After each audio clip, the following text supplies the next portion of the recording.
How long you think it was gonna take before we got here? Now you gotta prove yourself all over again.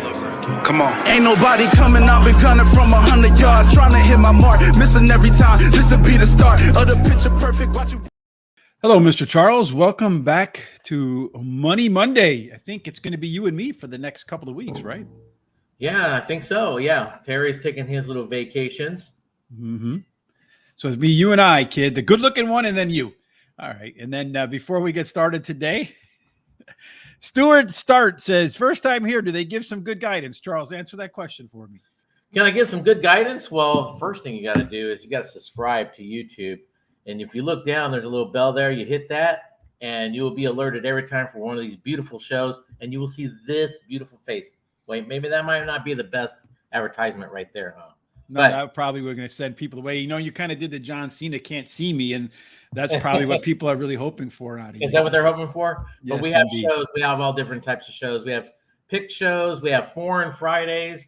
We have the Horse Center, and we have guests from trainers to jockey agents to jockeys themselves. Wow, that wasn't even a planned segue. So while we got that, let's take a look at tonight's 8 p.m. Eastern. Sean and Julie will get together. They'll be with trainer Gary Contessa, who retired and decided, well, you know what? I don't want to sit on the sidelines. I want to get back into the game after 2,401 wins, probably on his way to 2,500.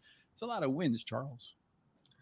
That's a lot of wins, yes. Mm-hmm. If you're looking for some winners today at Thistledown, how about all those segues today, Charles? A free track, a guaranteed tip sheet is the link down in the description below. You'll see in race number 1, crazy can't be righted. I guess that's probably pretty true. Going to want to make sure you check that out. MD, how are you today? Happy to have Parx back. So are we, because we're always trying to figure out what we wanted to do before that. So make sure you check that out. I don't know, MD, this is our link right here, right? For live stream Parx. Like, you don't want to go there. They don't know what they're talking about there. No. Stay here. This is the place to be for Parx picks. There's no question about that. So you ready to get to work on that, Charles? I'm ready to rock and roll. All right, let's rock and roll in race number 1. Got a couple of races where we can't really do our normal routine with data and analysis and pace handicapping, but you'll tell us at least what they're running for. Yeah, in this first race, we have 5.5 furlongs. This is for maidens. This purse is $60,000. This is for maidens that are 2-year-old fillies, and it is a state bred, I believe it is. Yes, it is. It's state bred, Pennsylvania state bred. Pennsylvania state bred race, and we like to talk a little bit about the profile of a winner, kind of horses that typically win at the distance and surface, and surprisingly at Parx, 50-50. So you can be up front, you can be in the middle, you can be in the back, and still have a shot to win in this short sprint. Although if you get to the front, there's a 31% chance in all the races that you'll go wire to wire. Pretty strong rail bias for Swan's Island in here. 2 and 3 get a bonus as well. 4 through 7 get penalized. They get squeezed a bit. And then 8 and out, they play fair, Charles. Normally, we would do our simulations here. We don't have any here. We'll talk about simulations in race number 3. What we'll talk about now is our picks for race number 1. What happened to my picks? Oh, yeah, I didn't have no wagers in this one. Okay.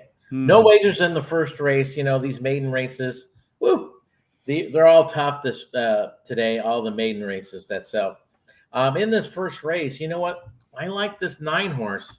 I know what you said about the 8 on out doesn't do very well, but you know. No, it's fair. It plays fair. It's okay. 4 through 7 that get squeezed. Oh, it's 4 through 7. I'm sorry. This horse ran second last time out. This horse was very well bet last time out.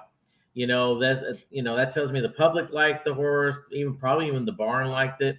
The trainer gets 18% with second time it's raced. So I kind of like this 9 a little bit. The 8 is my second choice here. This horse ran third last time out. Well bet also. It's first time out there, and they add the blinkers today. So they must have saw something, or the jockey told them to do this, and they'll make it horse focus a little bit better. And then that 3 horse is my third choice. Tactical Speed. The trainer gets 20% when he rests them up 46 plus days. Pennington stays on this horse, so that's another plus, I believe, especially at this track with Pennington. And then my price horse, if you want to call 4.5 to 1 price, it's bred for this. It's bred for all the sprinting and everything, and the trainer gets 14% with first timers, and it's got some solid works. I'm going to go with the 9-horse too. Of all the experienced horses, that speed figure in that last race was way better than any other experienced horse put on tape so far. Either all those other ones got to come up or that one has to come down a lot. And more often than not, we see it just play out the way the speed number says when there's that big of a difference between A and B. Number 2, Sweet Mischief, first time starter. You mentioned it's breeding in there, Charles. I'm banking on that July 22nd work, 4 furlongs and 47-4 with an inside draw. That's a pretty good workout, but maybe not as good as the 5-horse. Do we do it? August 7th, workout, 4 furlongs, 47-3 on a good surface, not on a fast track, so maybe a little bit slower. And I think it's probably the best work of any horse in the race, at least in my opinion. And then finally, number 3, Me Too Amio, I guess. Ammo. Me Too Ammo or MII? I'm not sure. I'm going to go with Me Too Ammo. Frankie Pennington is absolutely the top jockey, as you mentioned, at Parx, at least this year. He's going to stay on this horse after a 2-month rest. That tells me he's probably working the horse in the morning, Charles, would you say, and likes what he's been seeing? Yeah, most of the time that is probably the case. At least works it once in a while. Let's put that away. So JT Brew was off to Louisiana Downs. It was hot down there. I saw that the temperatures were in the mid 90s and triple digits. So hopefully you had a nice hat, a nice cold drink, and a lot of winners there. Parx today, race 1, $40 to win in place on the 4-horse. Maria says so. So he's all over that 4-horse at 80-1. 10-cent double, probably a dollar double. 4-9 with the 168. $10 exacta, 4-9. Try box 1489. Pick 3, 4-9. 168 and all. So JT Brew hanging his hat on that 4-horse. Why do you like that 4-horse so much, JT? Put that in the comment section. We'd appreciate that. And do appreciate the answer to Stuart's question there for us as well. If this is a good show, and indeed he says it is a great program. We appreciate apparently that. I mean, the 4-horse is a first-time starter. Nice solid works. But I don't know. He must have inside information. Maybe. I know the bettors are kind of backing off. It's 24-1. So I hope that horse comes home for you at 24-1 with that big number on there. Mm-hmm. All right, let's go off to number 2, Charles. It's a similar race in terms of all of the setup. So let's try to get through this one before the first race opens the gates and goes. Very similar. This is 5.5 furlongs. Maiden purse is $60,000 for 2-year-olds. Pennsylvania, breds only. Mm-hmm. Again, 5.5 furlongs does tend to favor horses that, if you get to the front, 31% chance. Other than that, it's pretty fair, 50-50. Again, you're looking at an inside 3 bonus, 4 through 7 getting a little bit penalized, and then 8 and out is fair. So let's see what happens there. In race 1, our good friend Christopher D'Souza, he likes the 3 to come home the winner with the 2, 3, 5 exacta and trifecta box. If, like Christopher, JT, Richard, Raphael, any Stuart, if you have any ideas, questions, comments, suggestions, picks, make sure you hit us up and let us know what's on your mind. He likes the 4-horse, the oldest of 2-year-olds in these baby races. I understand that. They don't always hit. The payoffs are worth the risk. That's a good angle too. Like if you got it January or February, baby. Well, I don't think the 9 is worth that 1 to 2. Let's put that away in that first race. Probably not. But what about in race number 2? But in race number 2, my top choice is that 6. The 6 ran even last time, well bet. Trainer gets 10% second time race. Everything else looks solid with this horse. The 3, the Dam has 2 winners from 2 starters, and one of them's a stakes win. So she's throwing out some good quality. This horse is bred for this. The trainer gets 23% with first time starters. And then the 9 is my third choice. The Dam has 2 winners from 2 starters. Another one that's totally bred for this and got some solid works underneath him. So I think this horse is well worth looking at. And then the 1 horse, the Rail gets 24%, so that's a good plus. Ran even last time out. Trainer gets 13% for the second time when they put him in a race. Totally fits with this group. So I'm going to start my pick 4 with my top 3 picks. In the second leg, top 2, and the same thing with the third leg and the fourth leg.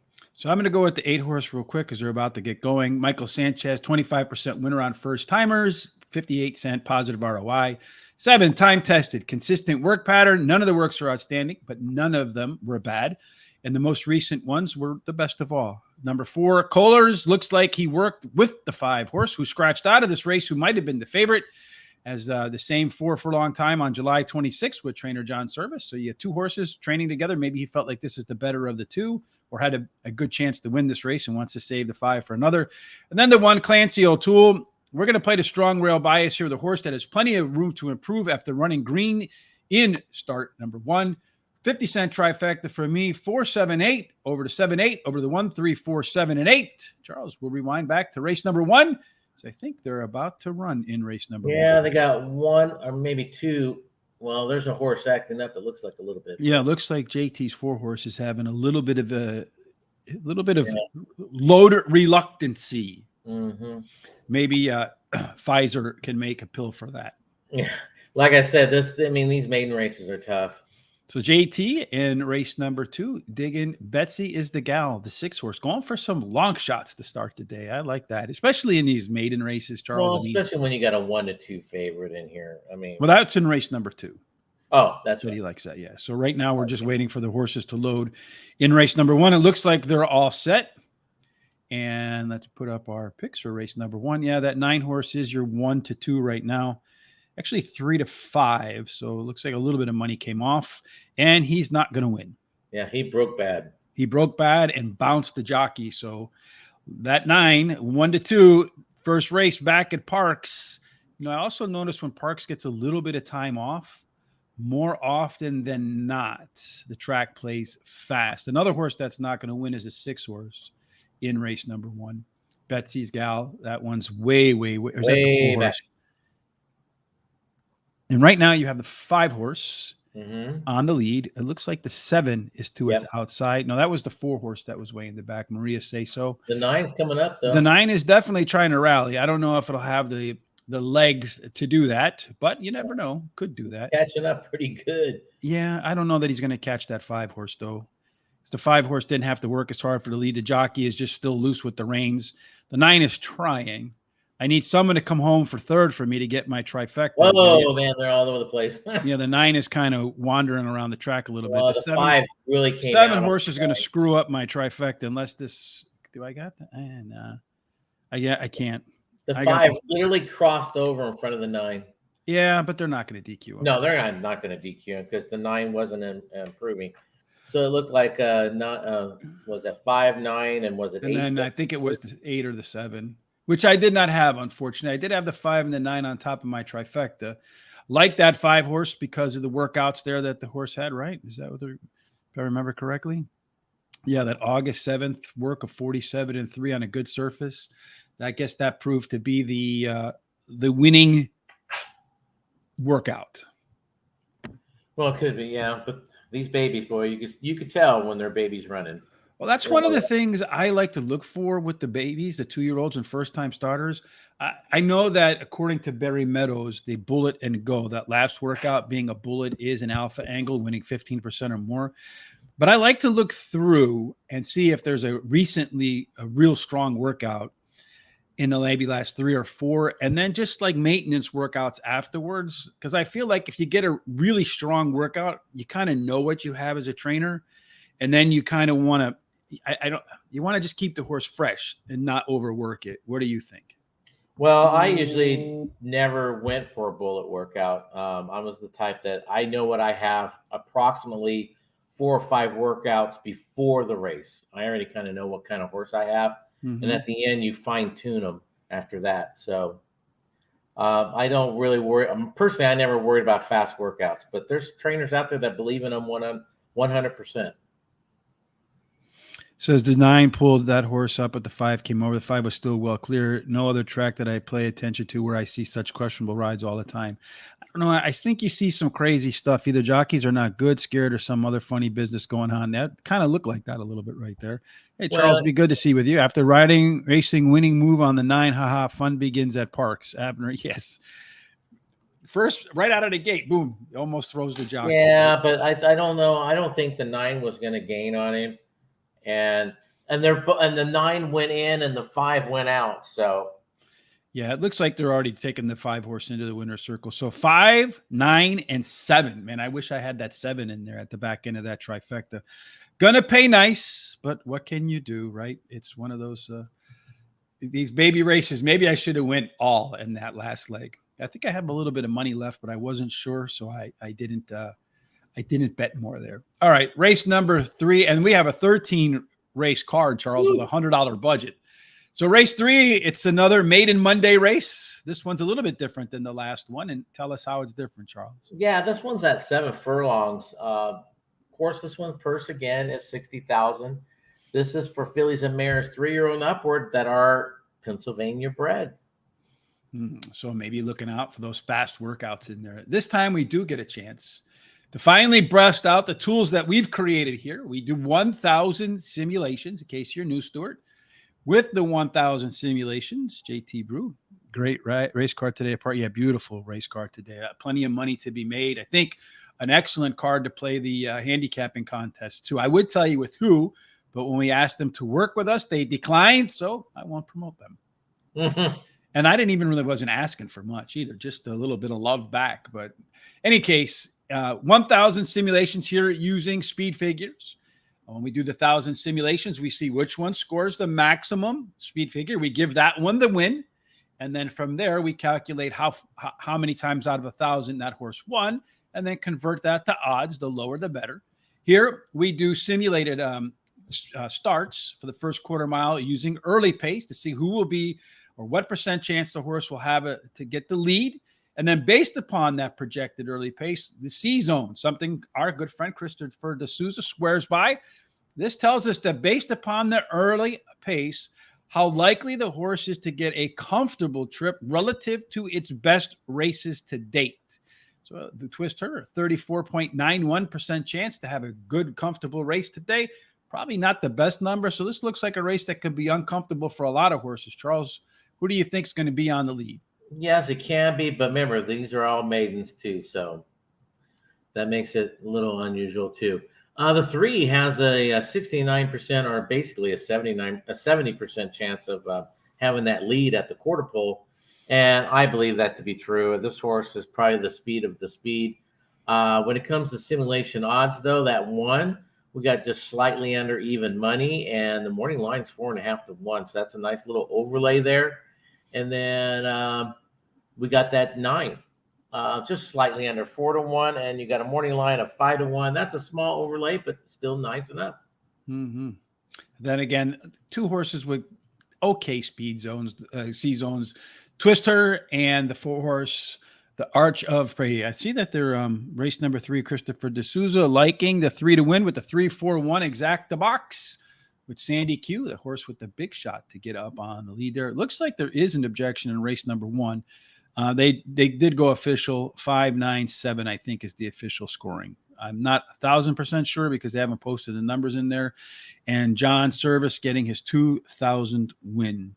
That'd be great to have a handicapping contest. Yeah, we could do that here. I've thought about making a competitor too, and if anybody wants to invest in that, that'd be great. Because I don't like the way they do their scoring over at the 2 prominent ones. People put in 4-4-4-4 across the board. You shouldn't win a contest, just basically hoping that long shots come home, and you're just picking the longest shot because the scoring system rewards that. It should be a combination of how many you hit, and then take that percentage and multiply it by your winnings. That would force people to actually handicap and not just pick the longest shot horse in every race.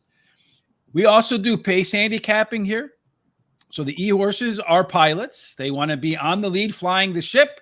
EPs can be pilots or co-pilots, so they're comfortable in either seat. Ps are co-pilots. They want to be behind the pilots and let them control the ship and then try to close. PCs are flight attendants, Charles. I called them stewards and stewardesses. I was corrected last week. Flight attendants. They can be anywhere on the plane.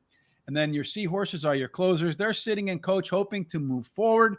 The 5-horse gets the NC designation, meaning in its races to date, has not been within 5 lengths of the leader at the finish line.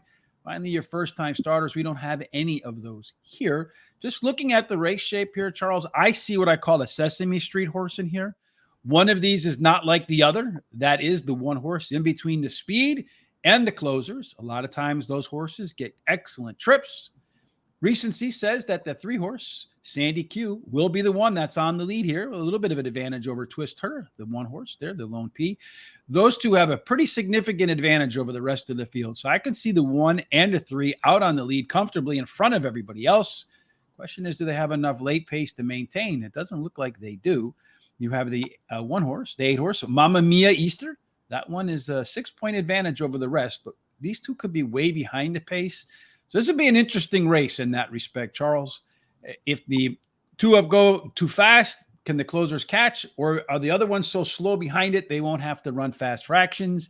If you look at total pace, and a lot of people are total pace handicappers, it is a pretty competitive race, except for maybe 2 tempted to touch. But everybody else is within shouting distance of one another. The 1 and the 3, those 2 horses with the early speed stand out. Charles, how do you got them ranked? 1 and 3. Yeah, I like the 1 in this race. Ran second last 2 times. The trainer gets 11% when he rests them up 46 plus days. The rail gets 21%. You got a lot of things to like about this one. As that chart shows, it's going to be sitting right there, either first or second. And then the 3, this is one of the speed horses, as we talked about. Well bet last time out. Trainer gets 20% when he rests them up 46 plus days. That's a nice little rest for these horses. And then my third choice is that 4. The 4 ran second last time out. It's got that tactical speed, as we saw on those charts, but he's going to have to sit a little closer than normal probably. But he totally fits with this group. And then the 7 ran even last time out. Trainer gets 14% overall. You got a jockey that gets 21% overall. And this horse will be flying at the end, more or less. Christopher liking the 3, thinking it's going to close, and the 8-horse is going to close. Mamma Mia Easter, what's this? Mamma Mia Esterinia, whatever that is. I'm not sure. He likes the closers. We know that he likes the closers, especially if they have a decent C-zone score. I think that makes Christopher's day. As far as the handicapping website to compete with the big names out there, JT Bruce says he can count us in. Thank you, Beverly Taylor, for the thumbs up on Facebook. If you like what you see, hit us up with the Facebook thumbs up. We can see who gives us the thumbs up there. Unfortunately, YouTube doesn't provide us that information, but they help us with the algorithms, as do the comments. So the more comments, the more thumbs up, the higher the rankings we go in Google and YouTube. It's an easy way to support the show, and we appreciate it. Race number 3 for me, Charles, the 1-horse. It's my top pick, Twist Her. This is our good friend, Chris Parmalu of Pace Sheets fame. His favorite horse racing angle, man. He says horses that finish second in their prior maiden start, they only have 1 horse to beat in this one. He's won a lot of money on that one. It's a 2-time crispy horse in both of his races. Rides the hot rail. And again, that's Sesame Street horse as the lone P horse. What is this one? The Archer or the Prey. All right, Archer or the Prey. It's another one that finished second last time out. Did so with the top last race speed figure. All of its race internals were better across the board. But this horse is a maiden claiming riser, making its 10th start. A lot of chances to win, but maybe the trainer saw something in the improvement last out. Number 3, Sandy Q. This one, Charles, is like your top picks. Money burners, baby. No, not my top picks. No. It's been the favorite in the last 3 races and has not collected the winner's check yet. Although today, maybe another chance in here. Paco rides. He rode once before, and the horse finished second in that race. Then finally, number 2, Tempted to Touch. You look at all the race internals, they were considerably better across the board last out. Speed figure increasing 2 races in a row. Was a tough call for me over the 9 here, Tempest Rising, but I am going to play the inside bias and a trifecta, 1, 3, 4 with the 1, 4, with the 1, 2, 3, 4, and number 9. That's going to move us off to the next race there, Charles. Race number 4 as we finally break free of the maiden races, Charles. Yeah, finally we broke free from that. 6.5 furlongs. Purses, allowance for 70,000. Purses 70,000. This is for restricted Pennsylvania bred fillies and mares, 3-year-olds and upward, which have never won a Pennsylvania restricted race other than maiden, claiming, or starter, which have never won 2 races other than maiden, claiming, or starter. And at 6.5 furlongs, the kind of horse that gets the job done, usually has early speed. 3 out of 10 go wire to wire. Post positions 1 through 3 play fair. 4 and 7, once again, getting squeezed a little bit. And 8 and out play fair. So you're probably looking for a little bit of early speed. Can be inside or outside, Charles. In race number 4, simulation shows that, yeah, probably you do have some inside speed. You do have some outside speed. Yeah, the 11's got the 58% chance of getting the lead at the quarter pole. And, I see that one actually on front, but like you said, there's a couple others in here, like the 5 at 19%, and probably even the 1 might push them along a little bit on that, especially with the rail getting some good, a good percentage of wins. When it comes to simulation odds, the 1 is just slightly under 2-1, and we got 3.5-1 morning line, nice little overlay. And then we got the 9 at just over even money, and we have 4-1 morning line, so that's pretty good overlay itself. Yeah, a ton of strong C-zone scores with the 1, the 4, the 5, the 7, the 8, and the 11. Look out for this 11, Charles, over here. We've seen this combination, strong C-zone, strong chance to get to the lead, just like the 1 over here too. Maybe not as good a chance, but maybe a little bit better because the inside speed could make the 11 work a little bit too hard to get to the front in there, Charles. As far as our race shape is concerned, again, got some interesting shape in here. You got the 5, 7, and 11 that want to be on the lead. See if either one of them, any one of them, have the most early speed. That 11 horse does with the 7 and the 5. So again, you got a ton of inside speed in front of the 7. Even the 1 is competitive. The 8 is competitive. The 4, a lot of competitive horses for the lead in here. So this group might have to really work to get up front, maybe work a little bit too hard, which could open up the door for these 3 Sesame Street horses that aren't like the others. Lone EP, Lone Pressure Horse, and Lone, I want to say stewardess again, flight attendant in there. So if you're looking for late speed in here, Charles, Christopher D'Souza, there you go, buddy. The 9 horse is a closer with a lot of late legs, as is the 3 horse. The 10 horse, of all the horses that are likely to be forwardly placed, along with the 1, score well too on the late pace. So these 2 right in here might be ones to keep an eye on with the 1 and the 10. Let's see how they grade out on total pace.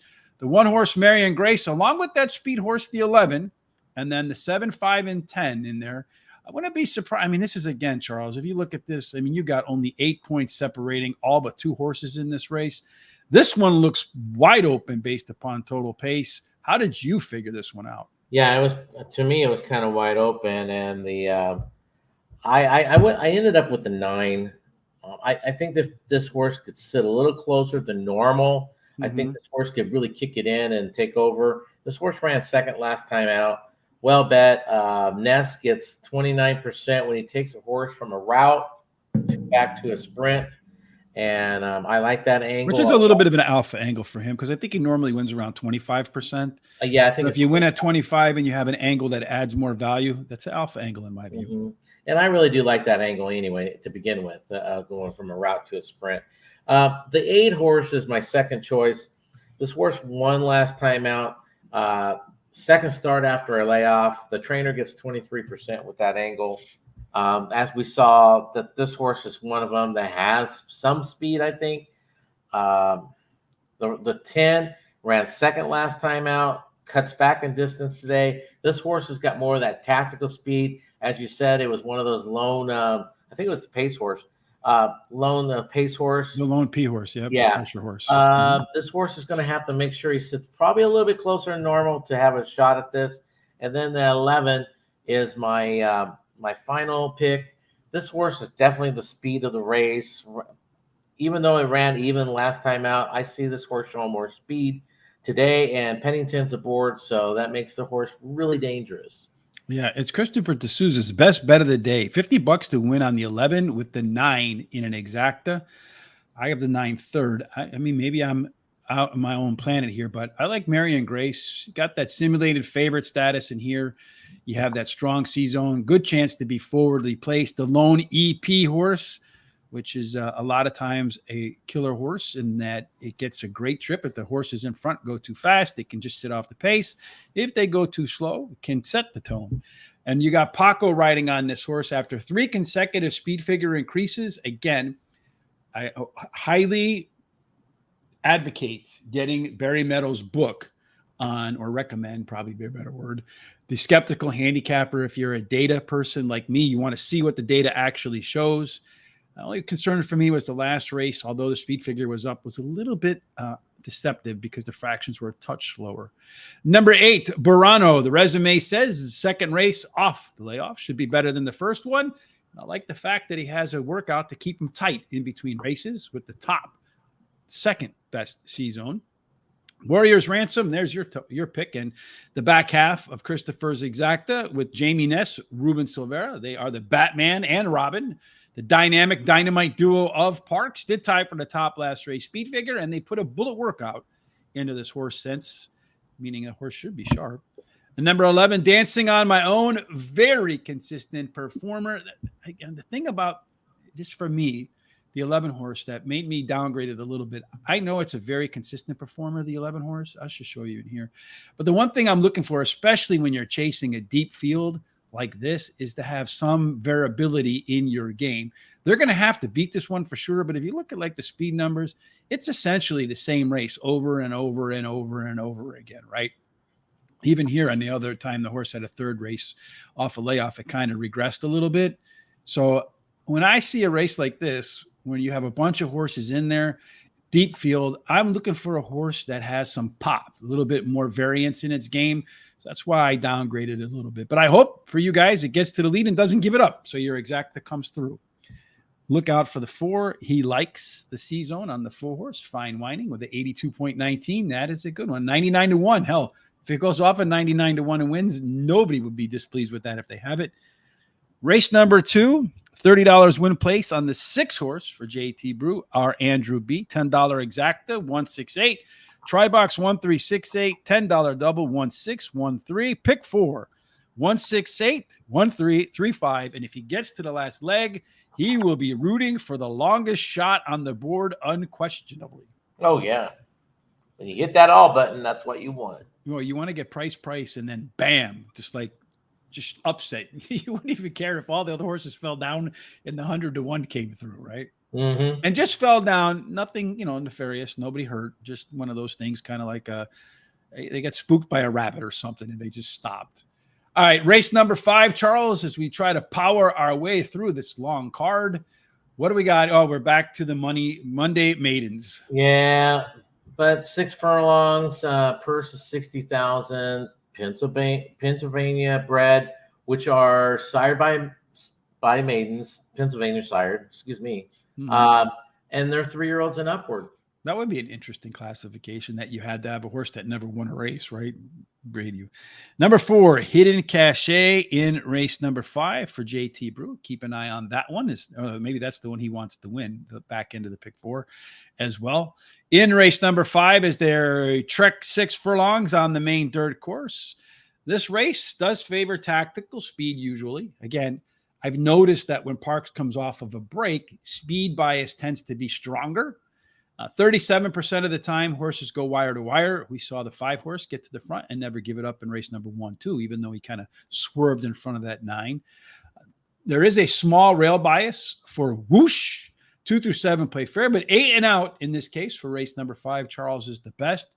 So a little bit of outside tactical speed would do in race number 5. And it looks like there's plenty of horses in here with a chance to get to the front. Yeah, you got the 3 at 27% chance of getting that lead at the quarter pole.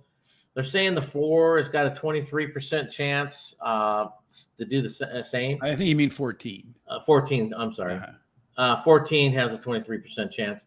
I think there's a couple of others in here that could do just as much damage. And plus, you got a couple of first-timers in here. Who knows what they're going to do, to be honest with you. So I would wait and see on that one.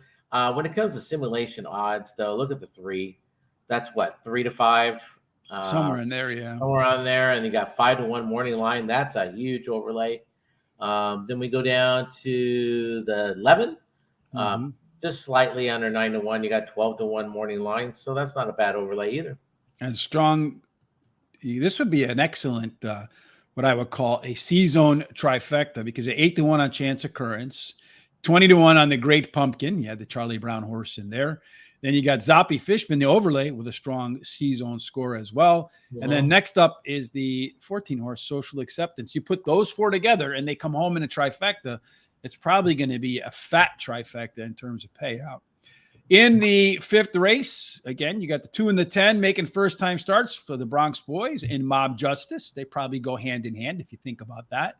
A little bit top-heavy for early speed with the 5, the 8, the 9, and the 14. See if either one of those, any one of those quartet, are going to be on the lead. It does look like that 3-horse, the closer in the group, Veasan. So Veasan, typically a horse that wants to come from the back, early speed numbers without running any faster than he normally does out of the gate, moves that horse to the left. I call those left arrow horses. Behind that, you have Up for Parole. That's probably Charles. This horse should be in the pressure position for sure. If these guys get to the front, maybe work a little bit too hard, it could fade at the end because their early pace does not put them on the lead. Late speed belongs to the 1, Whoosh, although that one hasn't been within 5 lengths of the leader at the finish line yet. Next up is the 6-horse, Spirit Sky, another pressure horse, so he should be a part of the pace. So I wouldn't be surprised to see the 6 get a good trip as well. Finally, total pace does favor the 3 and the 6. They're 9 and 8 points better than the 9, a Private Cabana. Anytime you close in on 10 points better than the next horse, especially if you're the top pick, those horses have to be a part of your exactas, trifectas, and even perhaps on the top of your ticket, Charles. I think both of them are win candidates. What about you? Well, I mean, I like the 3 a little bit, but I like the 14 here. Mm-hmm.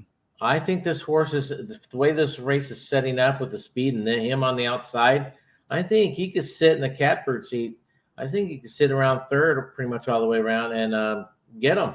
So he's going to be the Buffalo Girl? Yes, that's right.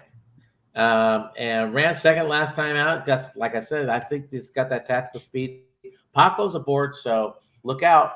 And then I have that 6-horse as my second choice. This horse ran third last time out, and S gets 28% when he takes him from turf to dirt. And this is another one with tactical speed, I believe, that could sit right off of them. The 3 is probably the speed of the race. Ran second last 2 times, well bet. The trainer gets 10% when he rests them up 90-plus days. So this horse is very fresh. So might overuse its speed because it's so fresh. And then the 2, I'm going to go with a first-time starter here as my price horse. The Dam has 1 winner from 2 starts. This horse is totally bred for this type of race. Solid works. So let's see what this horse has.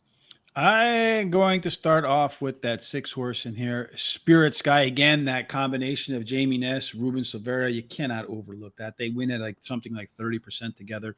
Top last race speed figure, though, that was on the grass. Going to move back to the dirt with a really nice workout on August the 9th.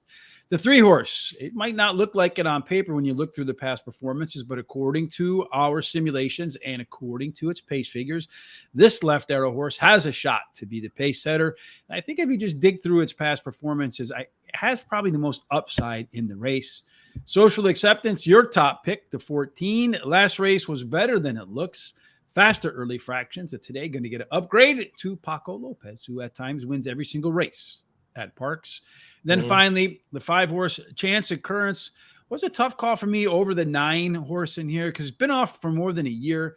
But in the 2 races before heading to the sidelines, it did have some pretty good backing from the bettors. And then some really decent workouts getting prepped for the first race after that long break. It's going to catch some Lasix here, Charles, which tells me the horse probably just had some bleeding issues and struggling to breathe in those first 2 races. But being off for more than a year, I'm also going to think there was something else that was probably wrong in there. JT, the race number 5 for JT Brew, the Mob Justice, 310 combination. And then Christopher D'Souza likes the 3 with the 3, 8, and 11 in a trifecta box. The Zippy Fish Bin. That's a Zoppy Fishbine. That's my favorite horse name now, Charles. So we got 2 minutes to race 2 at Parx. So that gives us a little bit of a chance probably to prep race number 6, which is the first of a handful today of stakes races on this deep card. Charles, tell us about this one. Yeah, they have, what is it, 4 of them? That's 100K. I think 5 or 6 of them. They got a bunch. It might be. 100K races, so that's non-graded, but this is 6 furlongs. This is for fillies and mares, 3-year-olds and up, and they've got to be Pennsylvania bred fillies and mares. So, and 100-grand purse. 6 Yep. furlongs again, tactical speed, post positions 1 through 7, play fair. You get a little bit of an edge on the 8 and out. So you're looking for tactical speed in the first of the stakes races, Charles. Looks like everybody but the 7 horse has a chance to be on the lead. Yeah, pretty much everybody. So this is going to be a really blast out there. The 5 has a 53% chance, but that 5 is going to be pushed all the way. The 3's got a shot, I think, personally. The 10 and even the 4, they could all push it and probably get the lead if they wanted to. Mm-hmm. When it comes to simulations odds, though, we only have one little overlay, which is the 5, slightly over even money. We have 2.5 to 1, so that's your overlay there. And it looks like they're in the gate, or they're at the gate. They're getting into the gates there. So quick, the 1, the 2, and the 6 high C-zone scores. Real quick on that race, and we'll come back and make our picks. Looking at this, pretty well balanced. You got that 3 horse being one, that is the EP horse, and the 7 lone closers. Those are your Sesame Street horses. As far as early speed is concerned, that 5 horse, that one's got some giddy up and go. A 100 is stakes caliber, kind of early speed, running in a stakes caliber race. As far as late speed is concerned, we're looking here at the 3 horse Gunfire Gal and Mia Tosca, those 2 scoring pretty well higher than anybody else. Our total pace paints a picture of a very competitive race, at least between the 1, 3, 5, and 6, Charles. Wouldn't be surprised to see the winner come from any one of those. Looks like they're struggling a little bit, but let's just rewind back to race number 2, and then we'll go through our picks for race number 6 when race number 2 is up. Right now in race number 2, the 7 horse, Charles, is your favorite at 2 to 1. My 8 horse is 15 to 1, so I hope that one comes home as your winner. 4 horse is 3 to 1. The 1 horse is 7 to 2. Your 6 horse, Charles, is 11 to 1. So let's hope for a 6-8 exacta, Charles. Our 2 winners. That would be a hell of a payout, right? Yeah. Let's see. Anything else in here of interest? The 9 horse getting a little bit of play at 5 to 1 from the 8 to 1 morning line with hyperinflation. Let's see if they can get off to a little better start on that 9 horse without him bouncing the jockey. Ooh, it looks like the 6 horse is rearing up a little bit, Charles, I think. And they're off. And the 9 horse does get a better break this time around. The 1 horse, though, Clancy O'Toole getting a pretty tough break in there, way off the pace. It looks like the 4 horse, Colders, has the one that's now the 2 horses decided now it wants to lead, a horse that neither one of us has notice of action at 17 to 1. Here comes that 8 horse, Charles, at 16 to 1, moving up on the rail. Then you got the 9 horse out there as they go through the opening quarter in 22 and 3. The 4 horse is now indeed engaged. He's coming back. I think the 2 horse might be trying to take a breather there, Charles. You got a big gap between the opening 3 all the way back to the 9. Right now, the 2 horse is still moving the best, although the 8 horse on the rail, he's got a shot at, I think, this Charles, if he can switch his leads and go. And I don't know that he's going to get there, though, Charles. I think the 2 horse might go wire to wire. Yeah. He's going to go wire to wire. Yep, wire to wire with the 4 and the 8 behind it at decent prices.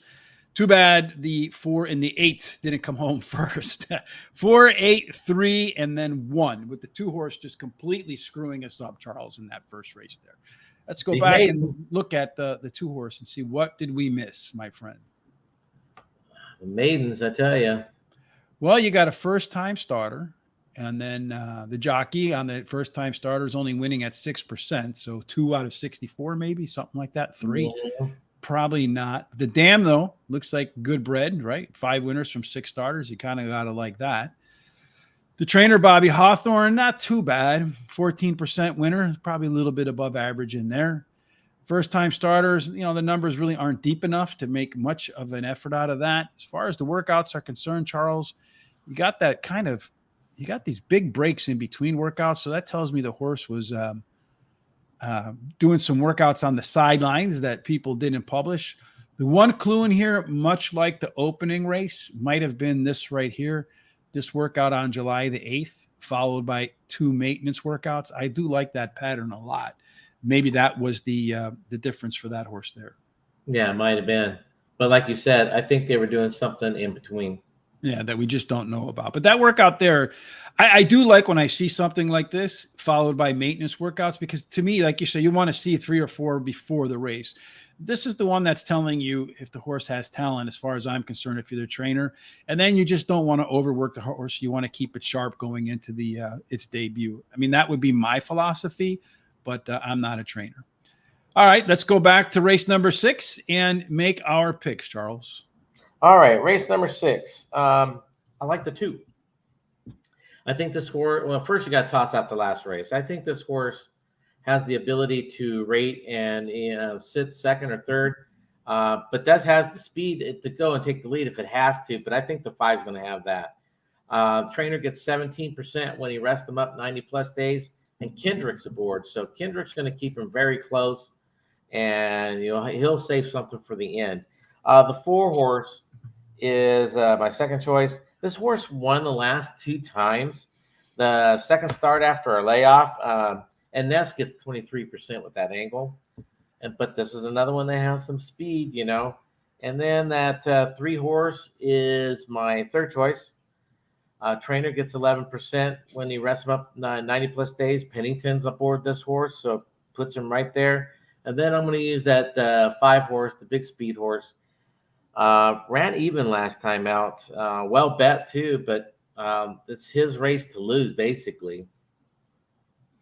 I mean, you're going to do a pick 4 at the 2, 3, and 5. You're going to leave your 4 out. That's interesting. Oh no, I meant to put 4 in there instead of the. So you want 2, 3, and 4. Is that what you want? Yeah.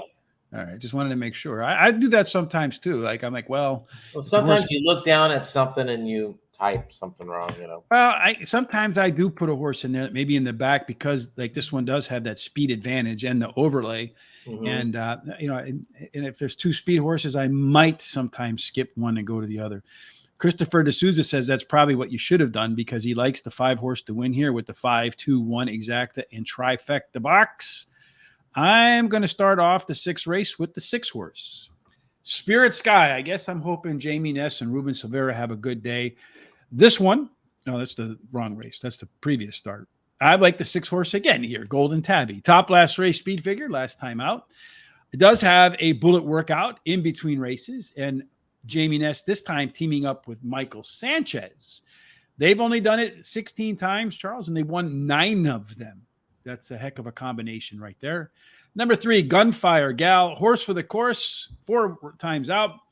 3 wins and a second off since November. Does have some really good workouts prepping for today. The 5 horse Midnight in Alaska.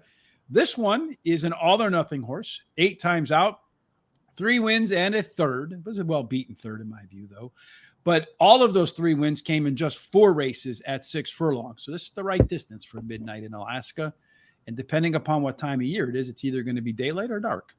Number 4, La Cienga, either wins by a lot or misses by a lot. The fast track is what you're going to get today, is the key for that horse. 4 times across a fast track, 3 of those scoring in the winner's circle. I'm going to do pick 4, hot dog variety, 3, 6, with the 4, 5, with the 5, 8, and 9, and then the 1, 6, and 7 to close it out. Yeah, and I'm going with my top 3 in the first 2 legs, and then I'm going 5 horses in that third leg. And then I'm going my top 2 picks in the final leg. Charles spending almost, what is that? $9.45 so 45% of his $100 budget. Mm-hmm. Well, I hope you come home with that one, Charles, because that will be that's a lot of your budget in one race right there. It's okay. Yeah, it's okay, man. It's all right. What are we going to do as we make our way to the middle race of the card? Well, I mean, that's the pick 4 I liked overall. I mean, those are the synchronments. I mean, I got some prices in there too. So what do we got cooking here in the middle race? And this middle race, the 7th race, we got a 5 furlong finally on turf here. Look at this. It's of course this is another one of those $100,000, and this is for Pennsylvania bred for 3-year-olds and upward. And then at 5 furlongs on the turf, Charles, they haven't really run that many of them. There's only been, I think, one of them was one wire to wire from the rail. So maybe Tough Constitution would have had a shot, but horse is scratched today. So Smooth B slides down to the rail and does have a little bit of speed. So maybe it can copy the one race at that distance. Well, maybe, but look at that 5. 43% chance of having that lead at the quarter pole. I actually think that's going to be your leader and play Come and Catch Me. So that's how I see that one. When it comes to simulation odds, though, you got the 4, 2-1, and it's 4.5 to 1 on the morning line, which is a nice little overlay. And then that's 7 at even money, and the morning line is 2.5 to 1. And a strong C-zone score. So overlay, strong C-zone score. That combination finds its way into the winner's circle a lot. In race number 7, again, you have a pretty interesting setup in here, Charles. You have 2 horses that want to get on the front, the 4 and the 5, and then the 2 horse as your EP type that can sit right behind it. Everybody else wants to close. In a 6 horse field, if I see a setup like this, I want a horse that's forwardly placed. Doesn't mean the closers can't come home, but if we see through the first 2 races, get to the front, stay in the front. If you think a horse is going to get to the front, look at that 4 horse. Talented Man is a talented man when the race gets started. It's again, 100 early pace figure is in line with stakes caliber horses. As far as your late speed is concerned, Witty, that 7 horse, that big overlay, scoring 11 points better than anybody else, but he's also 11 points behind the front runner. So he could be 2-3 lengths off of the lead at the quarter mile marker. Going to navigate its way through a little bit of traffic, maybe. As far as your simulation or your total pace is concerned, again, you got these 4 horses here, the 2, the 4, the 5, and the 7, scoring a little bit better than the 6 or the 3. Wouldn't be shocked if that quartet produces the winner. A pretty strong chance in a 6 horse field that if you pick 4, one of them will win. Yeah, you better have a really good chance, right? But I'm taking the 5 here. I tossed that last race out. This horse is cutting back in distance. It's got that tactical speed. I personally see this horse taking over the lead at one point real soon in the race. Pennington's aboard. Makes this horse very dangerous. The 4 horse, another one that has some speed. This horse has been off for 45 days. Got some solid works. Trainer gets 12% in non-graded stakes races. The 7 horse is my 3rd choice. Horse ran second the last 3 times, so becoming a bridesmaid a lot. Cuts back in distance, though. Trainer gets 38% in non-graded stakes races, so he's placing the horse where he believes it could do well. And then the 2 horse is my final choice. My price horse ran second last time out, second start after a layoff. That Trainer gets 18% with that angle, and it's another one that cuts back in distance, which makes him a little dangerous.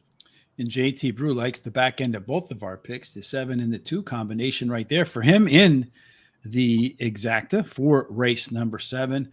I like you. I went with the 5 horse as my top pick in here. 4 Harp, been on the grass twice at Parx and scored the W in both of them.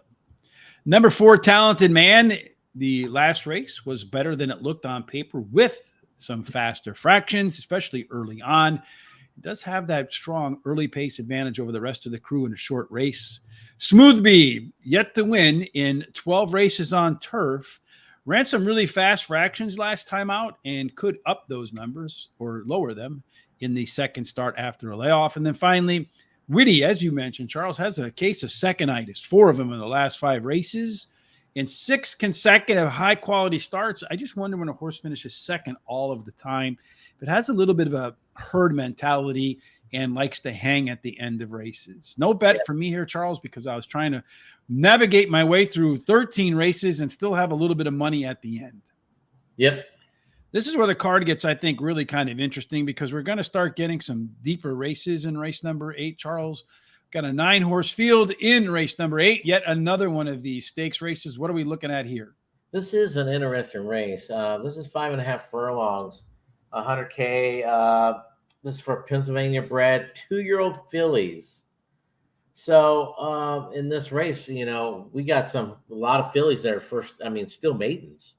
Yeah. So A lot makes of, it interesting. yeah, just about anything could happen in this one again, right? You got Yeah. horses, you probably have a group of them that are way over their head, a few that have a shot. Yeah. So as far as our 5.5 furlong profile of a winner, the type that tend to do well, have some tactical speed usually, although you could be on the front, you could be on the back and still score. 31% of the time, though, getting to the front is the way to the winner's circle. There is a strong rail bias for Bay Birdie. And then you got 2 through 3. They play a little bit better than par. 4 through 7, again, they get penalized as they get squeezed because the 8 and out play fair. So you're probably looking for a little bit of inside, maybe a little outside speed in race number 8, Charles. And sure looks like Jody's Ruby is going to have plenty of outside speed, provided the jockey doesn't jump off of it at the beginning of the race. Yeah, maybe. That's a 66% chance of getting that lead at the quarter pole. That's what it says. But, in this race, I think there's a lot more speed than this, even the chart shows, because there's a lot of first time or second starters, basically second time starters. The 3 has a 29% chance of getting that lead at the quarter pole. So this race is pretty tough when it comes to the speed, I believe. Mm-hmm. When it comes to simulation odds, we have that 3. Look at that, 2-1. Morning line is 6-1. There's a nice little overlay. And then we have that 9. As long as jockey doesn't jump off, we got even money, and you got 2.5-1 morning line. And then our pace set up for race number 8, what we're looking at here. 6, 7, and 8, they're going to try their luck for the first time, as you mentioned. First-time starters in a non-graded stakes race. That's pretty cool. The 1, Bye Bye Birdie, and the 4 horse, Steal the Deal. So far, they haven't been close to the winner at the finish line, but very limited number of races. The 2 horse, Corona Campione, wants to close. These other guys up here want to have a little bit of early pace. So I would say the 3, 5, or 9, if they can have a decent start, probably a good shot to get up there and stay up there. And indeed, that's what the early pace figures show with Jody's Ruby, the one that we saw in the simulation, a few points better than One-Eyed Jackie. And then as far as late speed is concerned, Corona Campione, the closer, should fit that role today. Not that far off the pace either there, Charles. So maybe 3rd or 4th going into that turn and then use those late legs, but really not a decided advantage over anybody else in this field, except for maybe the One-Eyed Jackie, the pressure horse. Finally, the early speed, late speed, total pace combination. Again, you got the 2, the 3, and the 9 of the horses with experiences standing above the rest. So maybe the 2, 3, 9 or the first-time starter could be where you find your winner, Charles. What do you say? Yeah, this was a really tough race. I mean, I'm going with the 1. This horse, they're adding the blinkers today. Trainer gets 20% second time, in a race. Paco's aboard. What I like about it is when you put blinkers on a horse second time out and you throw them in a stakes race, trust me, they know the blinkers work. They're not going to waste a race like that when they could put them in a regular maiden and probably have an easy win, by the way. Same thing with the 2s in the same exact boat. They add blinkers today. Ness gets 15% with second race. It's got some solid work, so that's another one's in the same exact boat. I think they're both going to be very tough here. The 4 ran even last time out. Well bet. The trainer gets 21% non-graded. And then that 3 is my final pick. 1 last time out. Well bet too. Also fits with this group. And if you go back to my pick 4, this was the race I had 5 horses in. Mm-hmm. So, yeah, anything can happen in this race. Well, the 9 horse, everything in its second career start was better than the first career start. Does have a couple of maintenance workouts. So if that first race to second race translates to the third race, maybe this one should go off at 3 to 5 and win, especially if it can get that jump on everybody else, like the speed figures say. Will be comfortable up front, too, according to the season, although the data's pretty skinny there. One-Eyed Jackie, that 5 horse last race was better than it looks with faster fractions in a really strong workout on August the 12th, although it didn't grade out that highly in total pace. But I do like that workout as an indication the horse is sharp. And at 12-1, why not? Serrani, the 8 horse, looking at that July 29th workout, 4 furlongs and 47-2, Charles. That's pretty quick, my friend. It does have a pair of maintenance workouts since. And we saw that pattern with the 2-horse last time out. Let's see if it works in race number 8. And then Steal the Deal, the 4-horse in the debut. That horse was the favorite. Trainer Robert Reed Jr. comes around the track to score the win 34% of the time. The next time around the track with beaten chalk. I'm going to do a try 5, 8, 9 with the 5, 9 with the 4, 5, 6, 8, and 9. Whew. All right, Charles, 1 hour in and we still got a bunch of races to go. So let's go to race number 9. Number 9 is a 6 furlong, another 100K race. This is for Pennsylvania breds again, 3-year-olds and upward. A couple to rewind a little bit to race number 6. We got a pick 4 from JT Brew, 2-6, 2-7, 2-4. So he would be happy if it went 2-2-2-2 all the way across the board. And then all in that last leg. I like that philosophy too, because I cannot tell you how many times, if you watch this show, I make it through the first 3 legs and then just get nipped at the wire in the 4th leg for the pick 4. Christopher D'Souza, race 8. He likes the 9-horse with the 9-5-3 exacta in trifecta box. In, again, race number 9, Charles, the 6 furlong, profile of a winner, tactical speed, post positions 1 through 7. They play fair. 8 and out play best. You do have a really strong chance at 37% to go wire to wire. So we're looking for speed in race number 9, Charles. And again, a race where anybody can get the lead. Yeah, pretty much. But the 2 does have an edge at 40% chance of getting that lead at the quarter pole. But the 4 might have a say in that at 18, and even the 7's got a shot. Yeah, there's a couple in here that could do it. So when it comes to simulation odds, we have that 2 just slightly under 8-1. We got 8-1 morning line. The 5 at basically just over even money. You got 3-1 morning line. Nice little overlay, and same thing with the 7, almost identical. Just over even money, and got 3.5-1 morning line. Let's see what the pace tells us about race number. What are we in? Race number 8, right? 9. All right, race number 9. So you got 3 that want to be on the front and 3 that have versatility. So this race is going to be, in my view, a tactical race, not one that's necessarily won by early speed or late speed. It's going to be run the right race. And if you look at the early pace in here, Charles, I mean, look what this shows, just like we saw in the simulation, any one of them can get the lead. Again, so tactical is going to be key here. I think that having a little bit of late juice at the end could be the deciding factor. Uncle Ernie, the speed horse up here, who should be on the lead, does have the most late pace. But again, all except for Word on a Wing, all within shouting distance of one another. And then as far as the total pace is concerned, it doesn't really change off the late pace. Whew, Charles, you got 8 points separating a top dog from the bottom dog. That means this race is going to be highly competitive. Who do you think has the edge? I have the edge going to the 6. Uncle Last Ernie time. and Auntie Jin open the door and let the 6 in. Oh, there you go. Wow, that was really good. Little Paul McCartney for you. Yeah. 1 last time out. Does have that speed as it shows, but also has a nice late kick. Well bet last time. So, I like that horse in this race. And the 5. The 5, I think, has got a good shot. It ran even last time out, but the trainer gets 20% with 46-plus days rest. It has that tactical speed to do some damage wherever it wants to. So, look out for that one. And then the 1 is my 3rd choice. Won the last 2 times. Trainer gets 12% in non-graded. This is 3rd start after a layoff. Trainer gets 24% with that angle, so why not? And then I'll end up with the 7 as my final pick. Definitely has some tactical speed.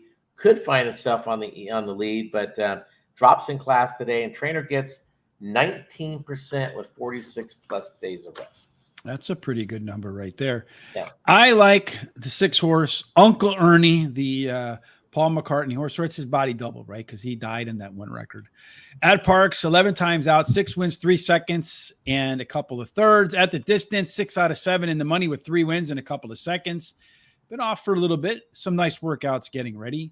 Twisted Ride, the 7 horse, is going to drop from a pair of graded stakes races at Belmont. So a little bit of a track dropper here. The last 2 times he ran at Parx was at this level. Both of them were wins. Gordian Knot, the one horse, third after a layoff.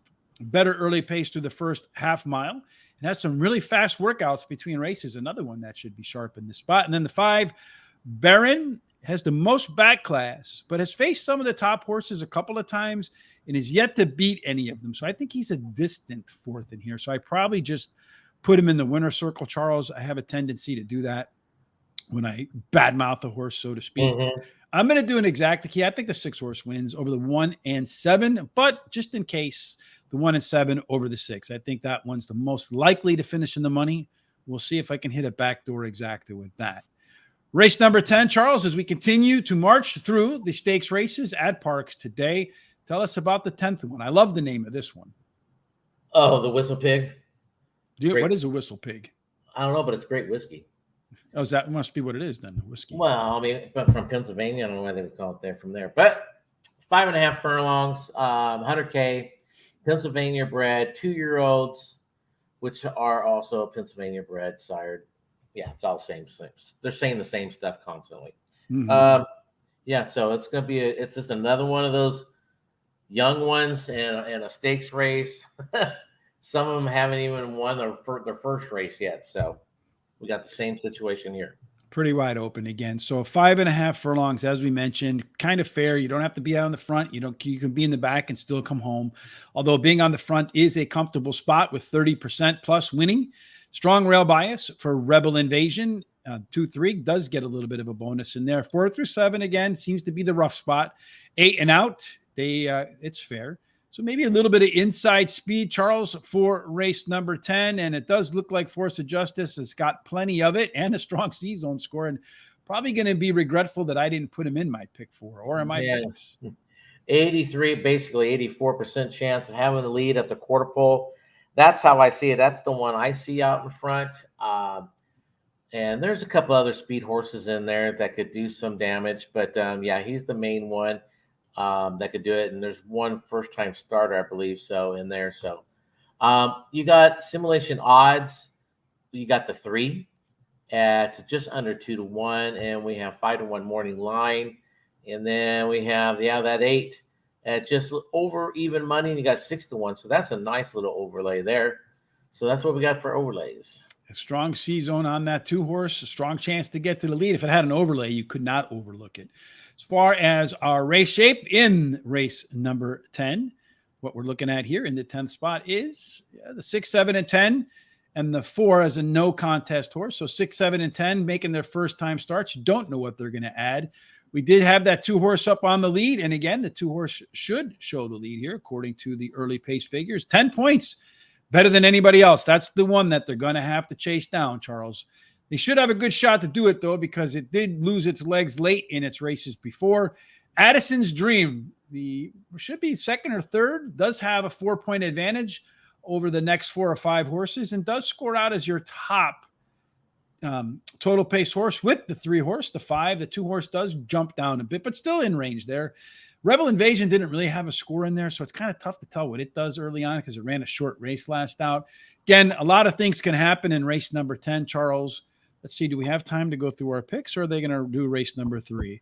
Looks like they're lining up for race number 3. So let's go back to race number 3 in terms of what we see in our picks, and then we'll come back and make our picks for race number 10. What do you say? That sounds good. So right now, the 1 horse in the 3rd race is your 7-5 favorite, and we both have him on top. So you look out for the 2 horse. Love That Speed, Christopher D'Souza says, in race number 10. We'll get back to that in just a moment, finish out the card. Looking at it, you got the 1 horse at 7-5 in race number 2. And the next horse is the 3 horse, the one we project to be up on the lead. And Speed has been the way to the winner's circle in the first 2. That one's 2-1. They're going to have to get, I think, the 7 horse to settle down a little bit. Yeah, I think this race, he's trying to go under the gate. So he's going to scratch. They're pulling all the horses out. Hopefully they get that one out of there without any damage to the horse. So we do have time to go through race number 10 in our picks now, Charles, because they're definitely going to back that 7 out. Oh, yeah, he's laying down in there. So he's taking a nap. Yeah, well, hopefully he didn't hurt himself in that. Yeah, I know. So race number 10, Charles, what are your picks? Well, in race number 10, I like that 4. This horse ran even last time, well bet. Ness gets 15% second race out. And why I really like it too is It's this because he's horse, named after you. well, maybe so. No. Anyway, he's always right there. I think he's got enough speed to just hang off of the speed and maybe go go right after him at the end. The 2 is my second choice. Definitely the speed of the race, I believe. Oh, yeah. In my personal opinion, there's a jockey upgrade. There's a solid workouts on this horse. And then the 5 is my third choice. This horse won last time out. Trainer gets 12% non-graded stakes. Paco's aboard. I mean, a lot of things there to like. And then I'm gonna like that a little bit of the 6 on my price horse. Horse is bred for speed. Trainer gets 14% with non-graded, and it's got some solid works. So why not go with a first timer there for at least pick up some of the minor stuff? And you're going to do pick 4 here? And I'm doing my pick 4. I'm going to take my top 3 picks in this race. In the second and third leg, I'm going my top 2 picks. And then my final 4th leg, I'm going my top 4. I am going to start off the pick 4 with the 8 horse. Addison's Dream does have the top last race. Speed figure last out. It was a very consistent effort from gate to wire. So just to show you kind of what I mean here in race number 10. So a lot of these horses are making their first time starts. You see here with the 8 horse, there really was no drop off. And a lot of times, if you see this late pace number dip, I think if I remember correctly, by like 10 or more, it's a horse you kind of want to avoid next time out. You want some consistency in here. It's, nothing is perfect, but something that you can look at, especially when you're looking at horses without a lot of experience. The 5 horse Poker Partner, Paco riding, easy debut winner at Presque Isle Downs. My only concern there is the horse did not put any effort in terms of a Parx workout. Whiskey Romeo Sierra, best bred, that 3 horse for the distance and surface. In the debut, they rushed that horse to the front. Probably was a mistake. Maybe a little smoother start today is the difference maker for Whiskey Romeo Sierra. And then finally, Standpoint. Must think they have something in this horse to debut in the non-graded stakes level. Trainer Guadalupe Presadio certainly knows when to put a horse in non-graded stakes races. Done it 42 times, and 18 of them, Charles, have come home the winner. So that's, I think, like a 42%. Yeah, I would say it's up there. Yeah, that's a big number. I'm going to do a pick 4 with my top 4 picks, 3, 5, 6, 8. Of course, you hope that the longest shot comes home.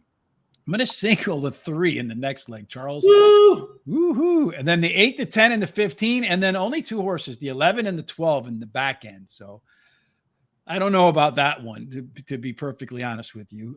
But, because I think there's a lot of options in there, and I didn't want the ticket to get out of hand. So I went ahead and I shortened it up with a single in there. I took a stand, as they say. I did have a single today, but it got scratched. So, all right. Well, we're not going to scratch out on race number 11. Let's go ahead, because they're still putting the horses in there for race number 3. Yeah, we got 1 mile and 70 yards. Wow, we finally get to go a distance of ground, huh? Mm-hmm. And this is another one that's for 100K, and this is for Pennsylvania breds, 3-year-olds and upward. So looking at race number 3, JT Brew with a pick 3, 1, 3, 3, 5, and all. I like that all strategy at the end. $30 win place on the 1 horse Twister, and then $10 exacta box 1 and 3 when they come back up for race number 3. I was thinking about a betting strategy for contests where you do daily doubles. You single a horse in the first leg and you go all in the second leg. Because if you hit the first one, then you're guaranteed to hit the second one. And if you can have a decent price in the first leg, you might get a nice double if a bomb comes home in the second leg. Charles, what do you think of that idea? It could, yeah, it could work, but boy, that first leg, you got to have not a favorite at all. You got to have maybe a co-favorite at best.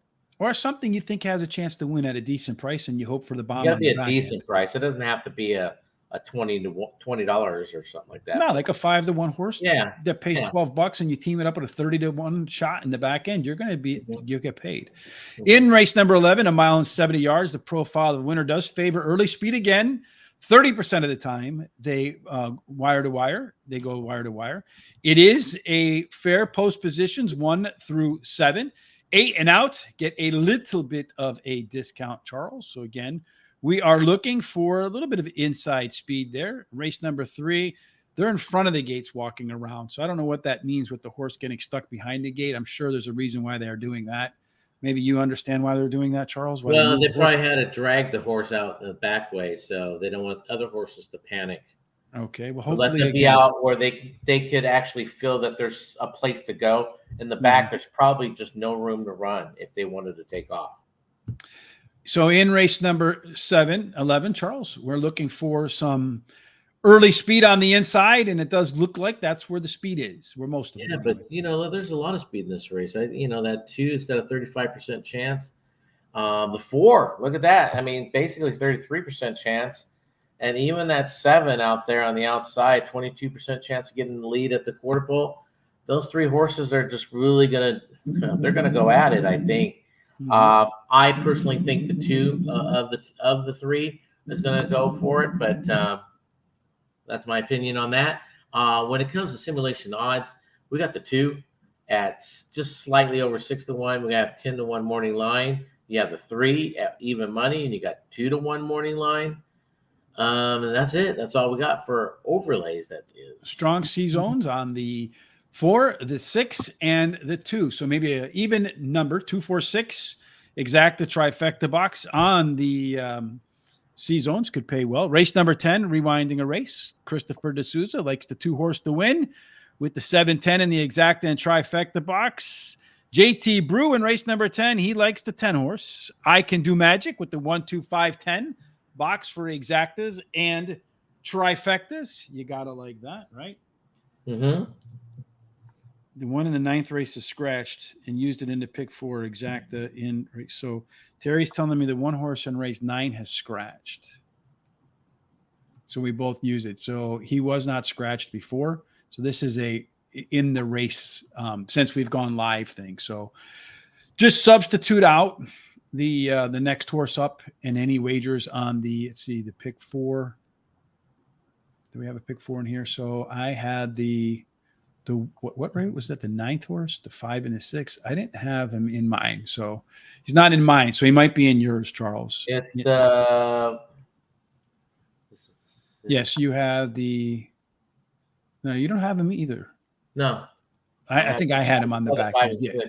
Yeah, I have him on the back end, the 1. So it would be for me then, instead of the 1 horse on the pick 4, I will go ahead with the, what do I have in here? In race number 9, I will go with the 5 horse instead. So 5, 6, and 7 for me on the back end. There we go. And I don't have anything else with that horse along the way, right? Yeah. No, I don't. All right. So let's see in race number 3. Are they ready to go yet, Charles? It looks like they're in the gate. They're going in the gates. So we're on what? Race number 11, right? 11, yeah. All right. So we'll get back to race number 11 in a second as we get a little bit confused there. Thank you, Terry, for the update. We appreciate that. The quality control from Terry. All right. So race number 3, they're all lined up. They're ready to go finally after the 7 horse scratching. Well, Terry always knows how you like to cheat, and he keeps it. I think so. But I am the most fair and honest human being on the planet. I'll tell you that. I'm like George Washington, baby. Oh, yeah. Yes, I cannot tell a lie. Number 1 is on the lead right now. Twister in the 3rd race. To its outside is the 4 horse, the Archer or the Prey, those 2. But Sandy Q, the one we thought would have a good shot to get the lead, did not break as sharply. Probably 4 or 5. Oh, no, I think the 3 is on the lead. Never mind. I can't see. I'm blind. So the 3, the one we did think had a good shot to get the lead, is actually on the lead with the favorite to its outside, the 1 horse. And then the 4 horse tracking those 2 about a length off the leader. The 1 horse's jockey's looking between the legs. He thinks the race is over as they go through the turn, but 46 and 4, a little bit on the quick side there, Charles. The 1 horse is taking the lead. The 3 horses to fading. The 4 horse is about to overtake the 3, although the 3 horse decided it wants to get off the inside rail. Jockey still has the reins on the loose side. 3 horse is still holding up in there, Charles. Looks like he's trying to re-rally. He's heading down towards the post to freak out the 9 horse, it looks like to me, Charles. Well, the 3's everywhere. Yeah, the 3 might get actually DQ'd after that move right there. So it looks to me like you're going to go 1, 4, and then the question is, can the 2 horse beat the 9 to the finish wire? Otherwise, it's going to go 1, 4, 9, 2, 1, 4, 9, 2. I have the ice cold exacta, woohoo, with the 4 to 5 shot on top. Yay! And then I have the 9 in there as my back end of my trifecta. Did I want the 9 or the 2 to finish second there, Charles? I think I wanted the 2 to finish third. He was 48 to 1, 40 to 1. You definitely want the 2. Yeah, that would have been the one. I hope that one. Too bad that one didn't get by the 9. That would have made a nice trifecta, but I'll take a winning ticket nonetheless. Put a little bit of money in the pocket. All right, so back to race number 11, Charles. We went through the fact that in race number 11, you want to have some race number 11, 8 Danzas, one of my turf plays for the day in race number 11. And JT Brew is absolutely the king of turf. There's no questioning that. Christopher D'Souza likes the 6 horse, 6, 4, and 3. JT, a big fan of late daily doubles in there, so I'm sure we'll see his late double when we get to race number 12. Back to race number 11. I think we went through the setup, Charles, in race number 11, but I don't think we went through all of the simulations. Did we go through the simulations? No, we didn't go through simulations. I just went through the who's going to have the lead. All right, so go ahead and talk about that. Well, I already said those 3 horses were going to have the best lead, so that's where we're at. So you have to do the setup on it.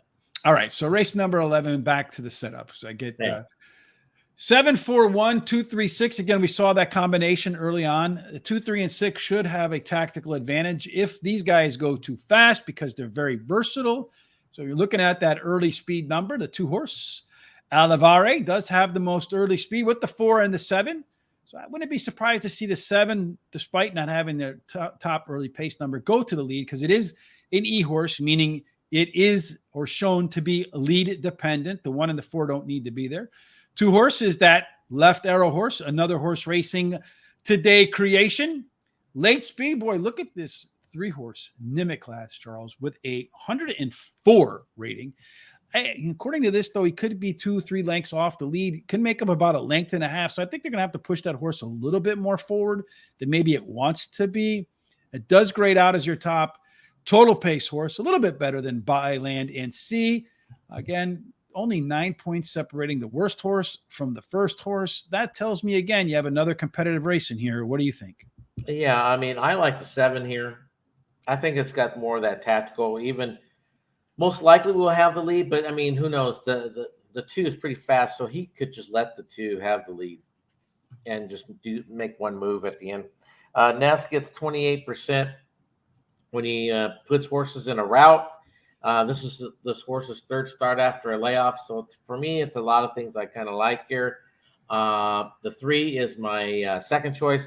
Like you said, this one's going to be flying at the end. This horse ran 2nd last 2 times. Trainer gets 27% and non-graded, and this horse even cuts back today. So look out for him, be flying at the end. And the 2 is my 3rd choice. This one does have the speed to go out there. It's going to be out in front. This horse won last time out. Trainer gets 20%, with 46 plus days of rest. And Kendrick is aboard, so you know this horse is going to be up there in front. And then the 1 horse is my price horse here. Ran 2nd last time out, 3rd start after a layoff. Trainer gets 20% with that angle. And the trainer also gets 21% non-graded. So a lot of things to like there, but all of them. But I kind of really like the 7, the way it's setting it up for him. So you're going to do the double, 7-10 for $1. So Charles, that tells me Charles was out of money when he. I was out of money. Yeah, I'm going to go with the 3 horse Nimic class with that real strong late pace edge over the rest of this field. Did run the top last race. Speed figure for this group, has some really serious back class. He ran at Parx 1 time, made a mockery of the field in that race, and loves the distance 5 times out, 4 wins. By Land and Sea, maybe more of a turf horse, Charles, but did make easy work of the competition in his lone Parx race as well, and did score out with the best C-zone in this group. Market Maven, your top pick, the 7. Resume says the third up should be a rebound after a little bit of regression in the second race after a layoff. Again, you got that Jamie Ness, Ruben Silvera combination, but this is the reason I downgraded this horse. As great as Jamie Ness is at Parx, this is the one area that he's kind of pedestrian at, Charles. In non-graded stakes races, he only wins at 11%. So, I think he's kind of reaching with some of his horses at this level. Finally, the one horse, King Kumbalai, third after a layoff, for a horse that will be closing at the end in here, Charles. Trifecta 3-4 with the 3-4-7 with the 1, 2, 3, 4, and 7. 1, 2, 3, 4, and 7. So that means the 6 horse is going to win, Charles, because it's the only one that's not in my pick for my trifecta there. All right. We've been plugging along. 2 races to go. I'll take it. Win place, the start of my pick 3. Yeah, of course we'll take it. I would have been happier if the 9 horse had finished behind the 2 horse. But as you said, a W is a W. We'll go forward into race number 12. Just 2 to go on this lucky 13 race card, Charles. Last of the stakes races is going to be different than any of the others. This one's going to be on mile 16th on the turf. Yeah. 100,000, course, Pennsylvania bred, fillies and mares, 3-year-olds and upward. A mile and a 16, Charles, as you can imagine, they haven't run a whole bunch of them. They ran 3 of them. Stalkers won all of them. None have gone wire to wire. You got a winner from the rail, a winner from post 4 through 7, a winner from 8 and out. So it doesn't look like post position makes much of a difference here either. I think you're looking for a horse that's probably middle pack with a little bit of late legs in race number 12. So looks like Prince's Runaway is going to run away early on, and then everybody else should be somewhere in the middle. Yeah, 90% chance, 91%.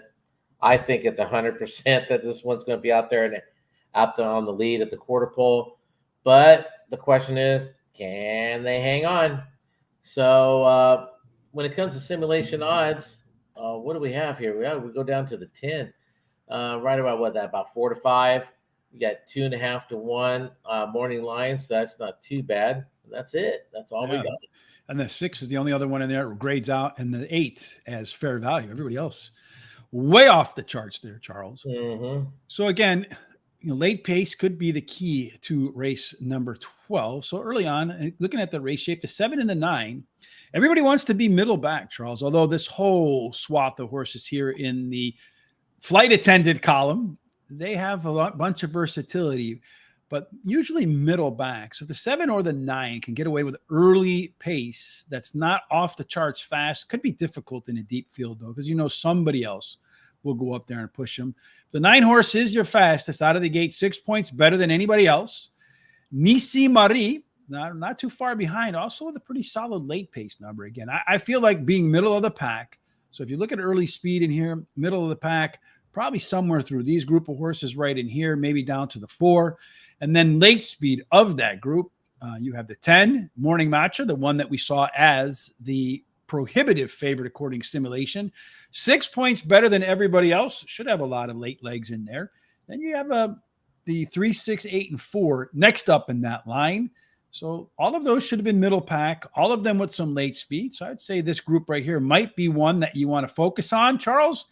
And if you look at the total pace, the 10 horse, the 8, the 9, the 15 creeping in there, he's got a good combination of early speed and late speed. But these 3, 8, 9, and 10, they grade out better than everybody else, specifically the 10. Charles, anybody going to beat that 10? Well, I don't think so. I like the 10 a lot here. He ran second. He ran third last time out. Drops in class today. Trainer gets 21% non-graded. Paco's aboard. So he'll judge that what the pace is like, and he'll move the horse up closer if he has to. If not, he can come with one big run.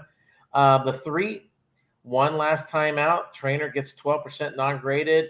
This horse does have that tactical speed to sit a lot closer. And then the 8 is another one that has some nice tactical speed, might sit really close to the 9. Won last time out, well bet last time, totally fits with this group. And then the 9, of course, the speed of the race is my final pick. The trainer gets 18% first time in a route. I think the farthest this horse has ever gone was 7 furlongs. So, you know. I'm a fan of horses that have some speed and then go long for the first time because they're yeah. not aware that they're going longer for the first time. Yeah, I mean, if you train them right and you could get them going, and I when I trained, I loved doing that to a horse to get them going mile 16. And the trainer gets 20% non-graded too, so why not? So JT Bruce says he likes the one horse here. 8 Danzas is a horse that he's heavy on today. Race number 12, Christopher D'Souza likes the 6 Color Crush with the 2-9 in the exacta trifecta box. I have the 8 horse, Charles, as my top selection in the second to last race. Nisi Marie, been on the Parx grass a couple of times, had Paco riding it a couple of times. And when Paco rides on the Parx grass, it's a little bit of an alliteration there. They finish in the winner's circle with a photo. We'll throw another P in there. Number 10, Morning Matcha is that class dropper. Only question is the turf, because it hasn't run on it yet. The off-track record suggests she could like the new footing. Number 15, third pick in here, Social Success.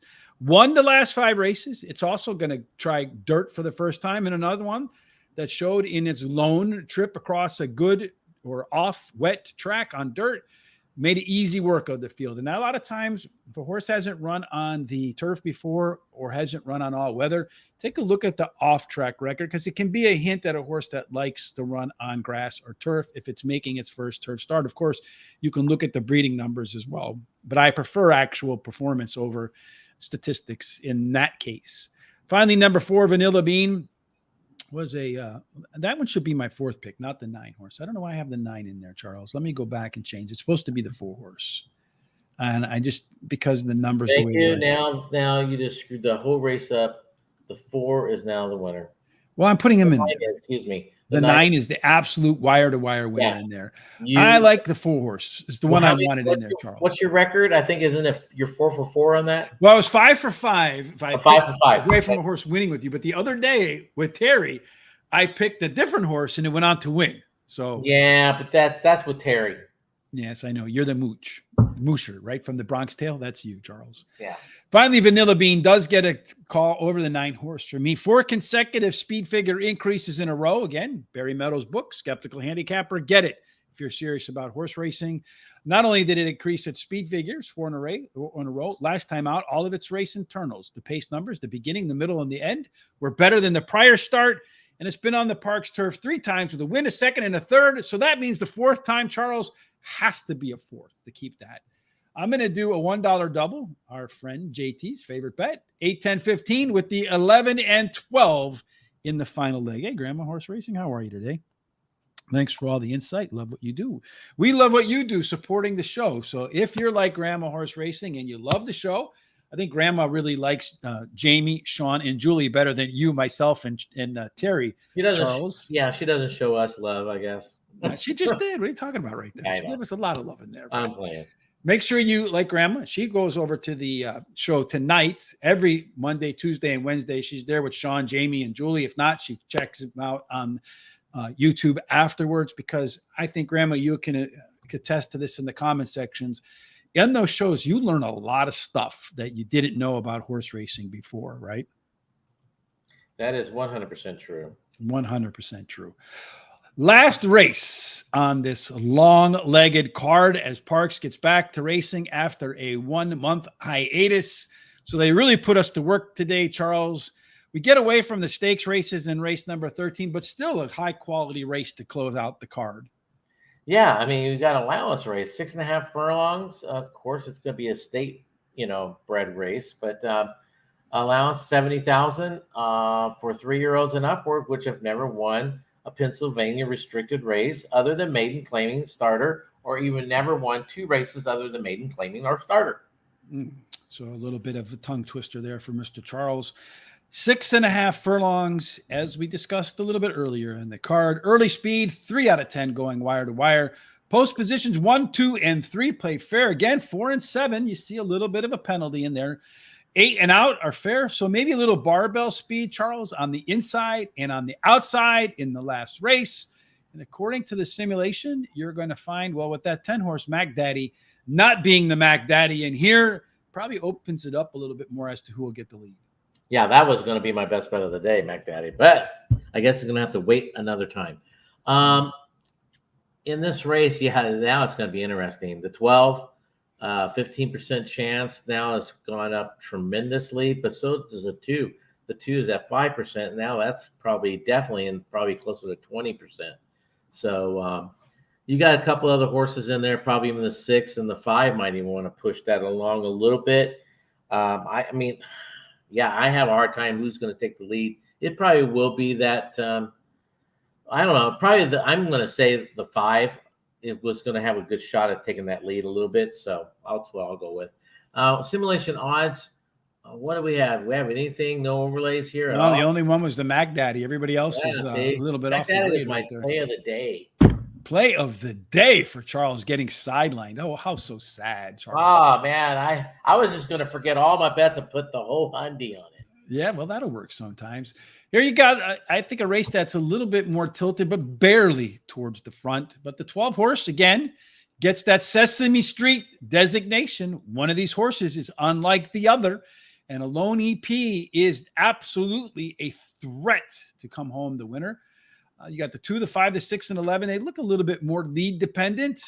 The 2 horse may be the fastest of that group. The 11 shouldn't be all that far behind. But the 12 horse, if it wants to lead, this quartet goes too slow, can find its way on the front and do so comfortably and not be too concerned about that. You got a pretty good group of horses in here, though. Probably 1, 2, 3, 4, 5. Maybe half the field or more, with enough early speed, if they so choose, they can get onto the front. The 7 horse doesn't really qualify as a left arrow horse because it's too far down that list. Late speed, if you're one of these horses up here, you want a little bit of giddy up and go. But that 7 horse, Harley's Charlie, the closer, does have the most late speed in there and should be ahead of the 5 horse that wants to be on the front. So maybe a little bit of advantage over that. The total pace tells us, Charles, this is an extremely competitive race. The 3, the 4, and the 6, the only ones in here that aren't within 7 points of the front. So you have 1, 2, 3, 4, 5, 6 of the 9 horses, Charles, that look competitive for the W in the last race. And somehow we ended up on the 12 as the top pick for both of us. Yeah, but if you go back on my pick 4, my late pick 4, I took all 4 of my picks in this race. I would have liked to put a couple more, to be honest with you. The 12 won last time out, has that tactical speed, might find himself on the lead. Like I said, probably the 5 is going to probably go out there with him. But I think he has the better chance of being tactical. Ness gets 25% overall. The 5 is my second choice here. Ran second last time out, back on the dirt. So that could be a good plus for this horse. Trainer gets 11%, going from turf to dirt. And then the 2 is my third choice. Ran even last time out. Trainer gets 20%, 46 plus days of rest. Totally fits with this group. And then I'm going to end it up with the 6 as my price horse. This horse cuts back in distance today. Another one that has that tactical speed that can sit really close to the pace. Trainer gets 21% when he takes him from a sprint to the route back to a sprint. So that's what we have here with this horse today. And then in race number 13, Christopher D'Souza, big on the 7 horse with that strong C-zone score, the top in the race. He's going to do a double right there with the 6 horse in the previous start. He's also going to do 7, 3, 9 exacta and trifecta Parx. And then grandma wishing good luck to JT Brew. Yes, this is definitely a big race for JT Brew because he has, if he gets through here, he's got the all on the back end of his pick 3. He's got the $10 double, 3 with the 5, with the horse that won the previous start. He's got the win place on the 5 horse hitting cash, 3 of the 5 in my second leg and all on the next leg. So let's hope for JT the 3 or the 5 comes in for him for his double and to automatically get the pick 3 in the next race. And there, I am going to go with the 12 horse to close it out there, Mr. Charles McCracken. McCracken. Reminds me of like those stupid things when people call up like the airport and have people paged. Oh, yeah. Yes, that just makes me think of that. But anyway, here you got Jamie Ness, Ruben Silvera teaming up again, coming off an easy win last time out, and then a bullet work in between races. That horse is sharp. Windsor Gold at Parx on that dirt 9 times in the money, 8 of them, 2 wins, 5 seconds. So clearly a horse that likes to finish second, right? And a third. 8 of his last 10 races have been high quality starts. Number 2, game 7, been regressing, but some fresh legs might be the difference maker after spending some time in the barn. So we'll see at the first off a layoff, gets that horse back on track. And then finally, Keith's End Shilu. I don't know what the hell that means. Keith Send Shilu. Shilu? I have no idea. Tough call for me over that 7 horse that Christopher D'Souza likes. But when you look at the company that one's been keeping, it's definitely been facing better competition. I'm going to do a trifecta. I like the 11 and the 12. I should have probably just went 12 with the 11, considering how often the 11 finishes second. 2, 11, 12, 2, 5, 7, 11, and 12 for me, Charles. Whew. What a card, huh? Yeah. That's a lot of races. Here are I felt like I was handicapping the Breeders' Cup again. Yeah, right. Here are our total picks for the day. Race 1 in the books, the 5-1. Race 2, unfortunately, the 2-horse one. So all these other horses finished in there. I would have had a nice trifecta there. Race 3, we both had the 1. I did manage to collect the trifecta there. Sure wish that 2-horse would have beat that 9. Would have made a big difference. Starting in race 4, here is the rest of our picks. Charles, let me get that properly aligned. I don't know that I can get that properly aligned without, I don't know. It won't let me just nudge this down a little bit. Let's see if I go like this, what happens.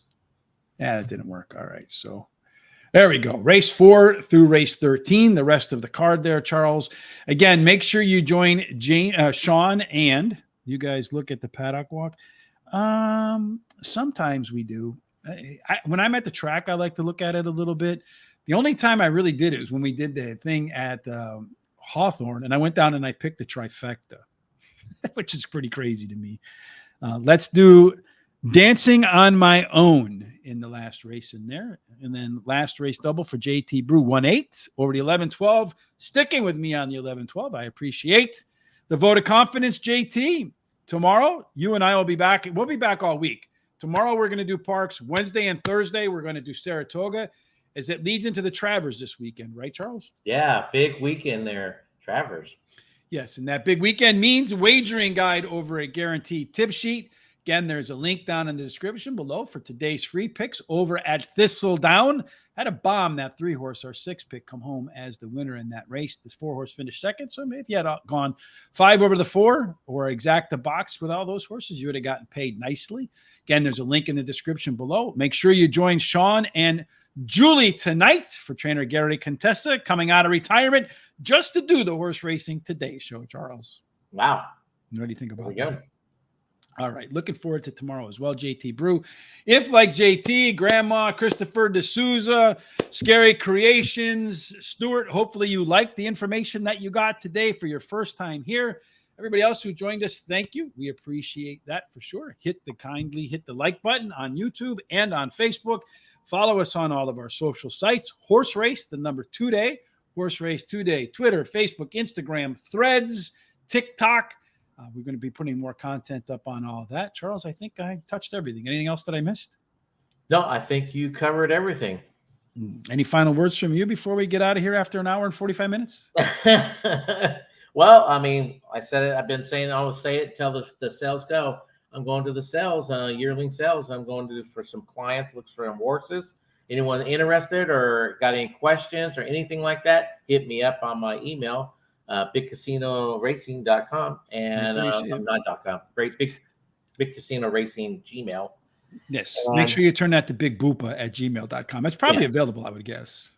She might be, huh? Yes, indeed. Well, of course, we appreciate you joining us as always. We certainly hope that for the rest of this day, that you have God's favor, God's grace, every single thing you do. If you're at work, slacking, watching us, you're getting a nice drink, enjoying the warm weather before it cools off around here. I know we're supposed to get in the hundreds the next couple of days. That'll be nice to go to the pool before summer winds down. But no matter what you're doing for the rest of this, apparently Maiden Monday, along with a mix of good stakes races at Parx, we hope it ends up in one place, Charles. That can only be the winner's circle. Yes, and I hit our faces. How about that, Charles? Everybody have a fantastic day. We will see you tomorrow.